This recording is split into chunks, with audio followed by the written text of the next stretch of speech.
कहानी है रामपुर गांव की, जहां के मर्द महिलाओं को हमेशा नीचा दिखाने की कोशिश में रहते। अरे अभी तक खाना नहीं आया, क्या मुझे एक और शादी करने की जरूरत है? नहीं जी नहीं, ऐसा मत करना, वरना मैं कहाँ जाऊंगी। खाना लेकर मैं अभी आई जी। गांव की पंचायत में भी फैसले हमेशा औरतों के खिलाफ ही रहते। मैं जो फैसला सुनाता हूँ वो भगवान की आज्ञा होती है। इस लड़के ने अपने मन से शादी करके अच्छा नहीं किया। लड़के को घर भेज दो और इसकी शादी इसकी जाति की किसी लड़के से करवा दो, लेकिन ये लड़की, इसे तो गांव के बाहर निकाल दो। नहीं नहीं जमींदार साहब, ये क्या बोल रहे हैं? ऐसा नहीं हो सकता। मेरी बेटी मासूम है, इसे अच्छे बुरे की समझ नहीं है। अरे कहाँ जाएगी ये बेचारी? कहाँ जाएगी? इतनी चिंता है तो पूरे परिवार का गांव निकाला कर देते हैं। बेचारे पूरे बसे बसाए परिवार को गांव छोड़ना पड़ता है। चाहे जो हो, अगर बेटियों को कंट्रोल नहीं कर सकते तो गांव में रहने का कोई मतलब नहीं है। यहाँ औरतों को दब कर रहना होगा। कोई भी अपने हिसाब से कुछ नहीं कर सकता, सब ईश्वर की मर्जी से ही होगा। तभी गांव का एक आदमी दौड़ा दौड़ा आता है। सरपंच साहब, जमींदार साहब, वो कालिया है ना, उसकी बेटी पढ़ने के लिए शहर जा रही है। अच्छा, ये कब हो गया? और कालिया की हिम्मत कैसे हो गई ऐसा करने की? लेकर आओ उसे और उसकी बेटी को।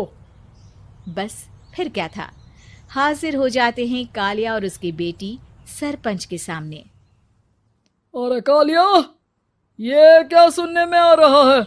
बेटी को इंजीनियर बना रहा है तू? और ये बता, गांव में तो स्कूल नहीं है, फिर कहां से इतनी क्लास पास कर गई तेरी बेटी? राधा, जो कि कालिया की बेटी है, उसे लगता है कि सरपंच उसकी तारीफ कर रहे हैं। सरपंच जी, मैंने ऑनलाइन पढ़ाई की है, डिस्टेंस लर्निंग से। सभी में मैंने अच्छे नंबर पाए हैं, जिसे देखते हुए शहर की इंजीनियरिंग कॉलेज में मुझे स्कॉलरशिप मिली है। वाह जी वाह, क्या होती है ये? पहले तो ये बताओ, फिर आगे की बात करते हैं। पूरा गांव राधा की बात सुन रहा था और राधा बोलती जा रही थी। तो ऐसे मैं फ्री में एक अच्छी शिक्षा लेकर गांव में जो कुछ परेशानियां हैं, जैसे बिजली, पानी और इंटरनेट जैसी समस्याओं के लिए काम करूंगी। मैं गांव को शहर से जोड़ने के लिए पुल का निर्माण करवाने का प्रस्ताव रखूंगी। मुझे पूरी उम्मीद है कि जल्द ही हमारा गांव भी तरक्की की राह पर चल पड़ेगा। राधा की बात सुनकर सारे गांव वाले ताली बजाने लगते हैं। सरपंच को समझ नहीं आता कि वो क्या करे। चुप रह नादान लड़की, गांव के खिलाफ जाने के लिए तुझे गांव से बेदखल कर दिया जाएगा, वो भी पूरे परिवार के साथ। और हाँ, अगर ठीक से गांव में रहना चाहती है तो ये पढ़ाई लिखाई छोड़ दे। हम तेरे लिए गांव का कोई होनहार लड़का देखेंगे। तभी गांव का एक आदमी बोल पड़ता है। अरे नहीं नहीं सरपंच जी, राधा बिटिया जो बता रही है, अगर वैसा हो जाए तो हम लोगों को पैसा कमाने के लिए बाहर नहीं जाना पड़ेगा।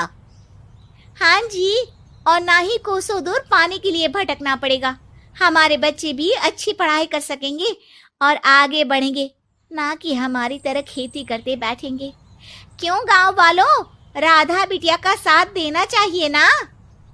सरपंच देखता है कि गांव राधा के साथ है तो वो चुप हो जाता है।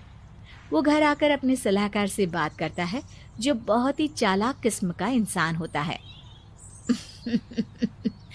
अरे सरपंच साहब, आपको बहुत ही होशियारी से काम लेना पड़ेगा। एक बार गांव तरक्की कर गया, यहाँ के बालक पढ़ लिए तो कोई ना पूछेगा आपको। और फिर ये जो बेटा और बेटी है ना आपके, इनको भी आम लोगों की तरह ही जीवन जीना होगा। हाँ, लेकिन करे तो क्या करे? वो ना आप मुझ पर छोड़ दीजिए, बस मैं जैसा बोलूं करते जाइए। अगले रोज सुबह जब गांव वाले सोकर उठते हैं तो राधा के घर के बाहर और साथ ही वो लोग जिन्होंने राधा का सपोर्ट किया था, उनके घर के आगे लाल रंग से कल आऊंगी लिखा होता है। कल आऊंगी, यह क्या होता है? अरे यह तो खून से लिखा है, लगता है कोई भूत प्रेत या चुड़ैल का साया है। चलो सरपंच जी के पास चलते हैं। सभी सरपंच के पास जाकर उसे सारी बात बताते हैं। अरे ये तो बड़ी मुश्किल की बात है। चलो मैं एक बाबा को जानता हूँ, उन्हें बुला लेता हूँ। सरपंच बाबा को लेकर गांव के घर के बाहर जाता है। ओहो, तो ये वो चुड़ैल है जो उन लोगों को निशाना बनाते हैं जो गांव को बदलने का सपना देखते हैं। वो गांव को ऐसे ही संपन्न देखना चाहती है, वो नहीं चाहती कि कोई बाहरी यहाँ का कायाकल्प करे। क्या तुम लोगों में से किसी ने गांव को बदलने की सोच रखी है? तभी राधा की माँ रोते रोते आती है। मेरी राधा घर से गायब हो गई है। अरे कोई तो बचाओ, मेरी बच्ची कहाँ गई?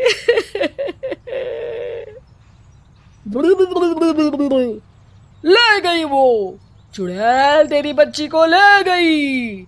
अब वो उसे श्रापित करके छोड़ेगी, उस पर चुड़ैल का साया हो जाएगा। तभी बुरी सी हालत में राधा भी वहां आ जाती है। उसके बाल चुड़ैल की तरह फैले होते हैं और कपड़ों में खून लगा होता है। सभी राधा को देखकर डर जाते हैं। माँ, पता नहीं मुझे कौन उठा कर ले गया था। अरे दूर दूर हो जा चुड़ैल, अब हम लोग इस गांव में नहीं रुकेंगे। अरे कैसे बातें कर रहे हैं आप? कल तो आप मेरे भरोसे गांव का हुलिया बदलने, अपने बच्चों को पढ़ाने और तरक्की उन्नति की बात कर रहे थे, तो आज क्या हो गया आपको? ये फिर तुम लोगों को बहकाएगी। ये चुड़ैल गांव में आ चुकी है, ऐसे ही ये तुम्हारे घर के बच्चों को भी ले जाएगी। गांव वाले राधा को गांव से बाहर निकाल देते हैं। उसके माँ बाप रोते रहते हैं, लेकिन गांव वाले नहीं मानते। मैं भी अपनी बहन के साथ गांव के बाहर रहूंगा, लेकिन वो पढ़ाई नहीं छोड़ेगी। वहीं सरपंच के घर पर सलाहकार कहता है। देखा, सांप भी मर गया और लाठी भी नहीं टूटी। लेकिन अगले ही दिन सरपंच के घर के बाहर भी वही शब्द लिखे होते हैं। और फिर सरपंच की बीवी कहती है, हमारी बेटी को किसी ने अगवा कर लिया है। तभी राधा का भाई वहां आ जाता है। अरे गांव वालों, मैंने सरपंच जी की बेटी को देखा था। वो चुड़ैल उसे उठाकर ले जा रही थी। अरे क्या मजाक कर रहे हो? नहीं नहीं सरपंच जी, आप नहीं जानते। वो चुड़ैल अब आपकी बेटी में आ जाएगी, जैसे राधा के अंदर आ गई थी। तभी सरपंच की बेटी वैसी ही हालत में वहां आती है जैसे राधा आई थी। पापा, पता नहीं कैसे मैं गायब हो गई थी। चुड़ैल, इसके अंदर भी चुड़ैल का साया है, मारो इसे। अरे नहीं नहीं, इसे भी राधा के पास गांव के बाहर ही भेज दो। अरे चुप रहो, मेरी बेटी कहीं नहीं जाएगी और चुड़ैल वुड़ैल कुछ नहीं होता है। अरे कैसे बात कर रहे हो सरपंच जी? आप तो बोल रहे थे कि आपका फैसला भगवान का ज्ञान होता है, तो अपने पर बात आई तो अब आप ऐसे बोल रहे हैं। अरे ना ना ना, आपको अपनी बेटी को त्यागना ही होगा। अरे बुलाओ बाबा को। राधा का भाई बाबा को ले आता है, जिसे अब गांव वालों के डर के कारण सच बोलना पड़ता है। मैं कोई बाबा नहीं हूँ, मैं तो मोची था। ये सलाहकार महोदय ने मुझे कहा था एक्टिंग करने को। अब वो मुझे पैसे देने वाले हैं। अब मुझे माफ कर दो। गलती हो गई, मुझे माफ कर दो। तभी वहां राधा आ जाती है। देखा सरपंच जी, जब गांव के बच्चे साक्षर होंगे तो आप जैसे लोगों की चालाकी नहीं चलेगी।